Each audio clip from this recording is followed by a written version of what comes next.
सीतानाथ समारंभां श्रीरामानंदार्य मध्यमाम् अस्मदाचार्य पर्यंतां वंदे गुरु परंपरा। नमस्कार, आप सभी का स्वागत है ध्रुव संस्कृत गुरुजी संस्कृत पाठशाला में। आज हम पढ़ेंगे सवर्ण संज्ञा। तो इसी संज्ञा प्रकरण के उपक्रम में एक संज्ञा है सवर्ण।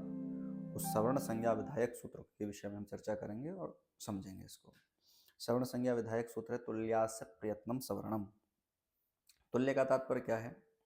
देखो, तुल्य सामान्यतया सब जानते हैं, तुल्य मतलब बराबर, समान, यही तुल्य का तात्पर्य होता है। फिर है आस्य। तो आस्य का तात्पर्य क्या होता है? आस्य भवा आस्यम। आस्य मतलब मुखगत उच्चारण स्थान, क्योंकि व्याकरण शास्त्र पढ़ रहे हैं, शब्द शास्त्र है, तो मुखगत यानी आस्य यानी मुखगत, तो मुख में होने वाले उच्चारण स्थान ही होते हैं, उन्हीं का ग्रहण होगा, ठीक है ना। तो मुखगत होने वाले उच्चारण स्थान, तो मुखगत होने वाले उच्चारण स्थान कंठ, तालु इत्यादि यही हैं। जैसे कि कंठ, तालु, मूर्धा, नासिका, दंत, ओष्ठ, यह मुखगत उच्चारण स्थान है। इसके बाद है प्रयत्न।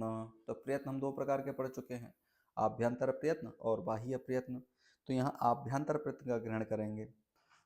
तो आभ्यंतर प्रयत्न जो है वह 5 प्रकार का होता है। स्पृष्ट, ईषद स्पृष्ट, ईषद विवृत, विवृत और संवृत, ठीक है ना।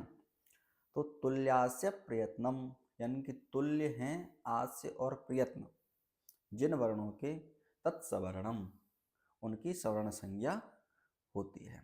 अब एक बार इसके अर्थ पर विचार कर लेते हैं कि तालवादि स्थान माभ्यंतर प्रयत्नश्चेत्ते तद्वयम यस्य येन तुल्यम तन्वितः सवर्ण संज्ञम स्यात्। यानी कि तालु आदि स्थान और आभ्यंतर प्रयत्न जिस वर्ण से तुल्य हो यानी समान हो, उन वर्णों की परस्पर सवर्ण संज्ञा होती है या सवर्ण संज्ञा कहनी चाहिए। तालु आदि स्थान, तो तालु आदि स्थान यह है कंठ, तालु, मूर्धा, नासिका, दंत और ओष्ठ। और आभ्यंतर प्रयत्न है स्पृष्ट, ईषद स्पृष्ट, ईषद विवृत, विवृत और संवृत।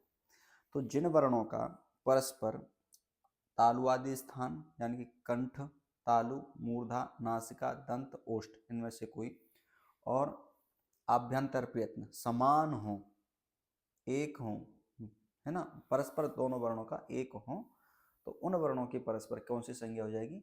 सवर्ण संज्ञा। उनको सवर्ण संज्ञा कहेंगे, ठीक है ना। अब उदाहरण से समझते हैं इसको।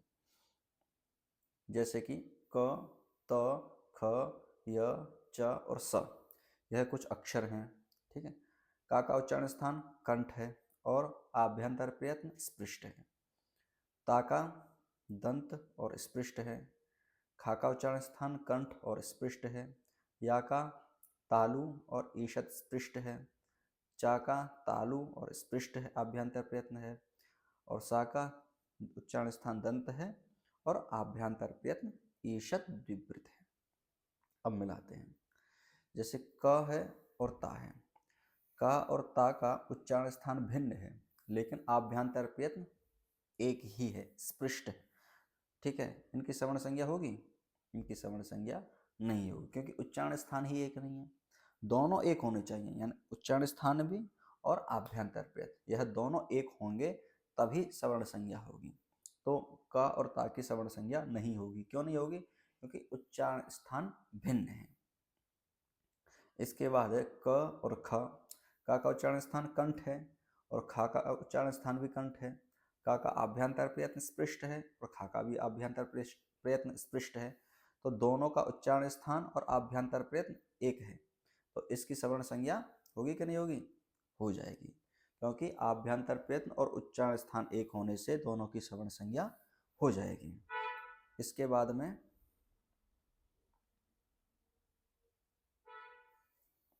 बाद में है स्पृष्ट, क्या है? ता और सा। तो ता का उच्चारण स्थान दंत है और सा का भी उच्चारण स्थान दंत है। ता का आभ्यंतर प्रयत्न स्पृष्ट है और सा का आभ्यंतर प्रयत्न ईषद विवृत है।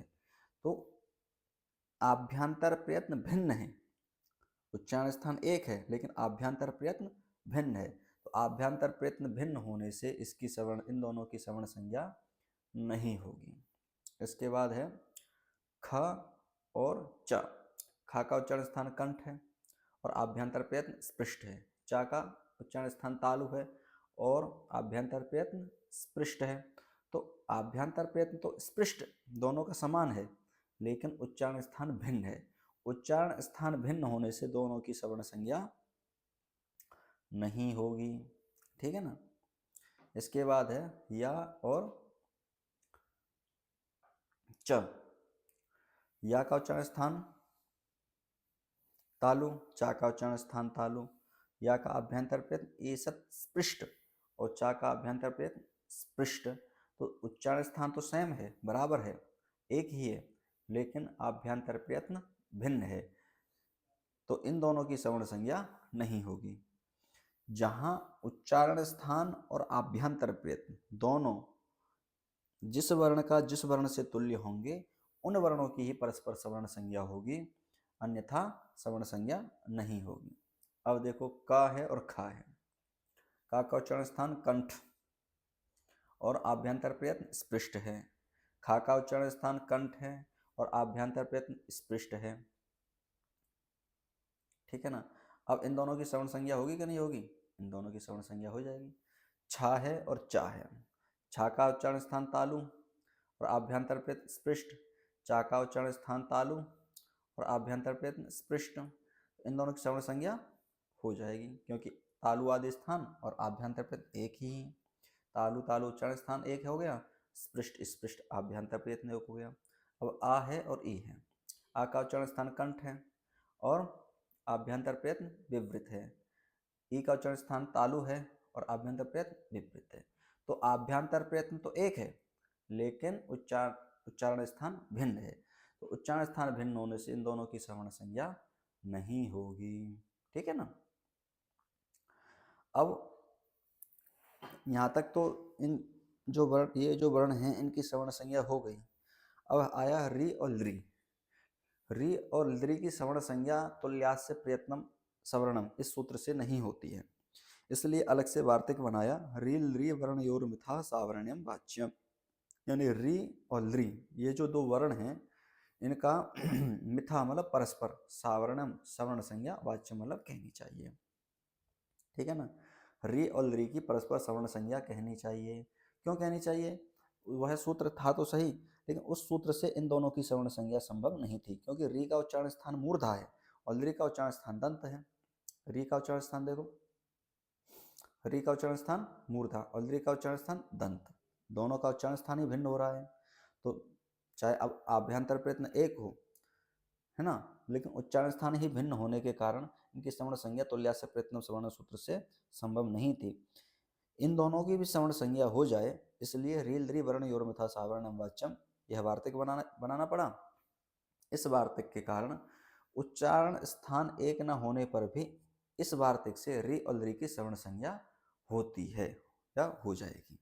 ठीक है ना, कोई दिक्कत? धन्यवाद। आज के लिए इतना ही, फिर मिलते हैं अगली संज्ञा के साथ। नमस्कार।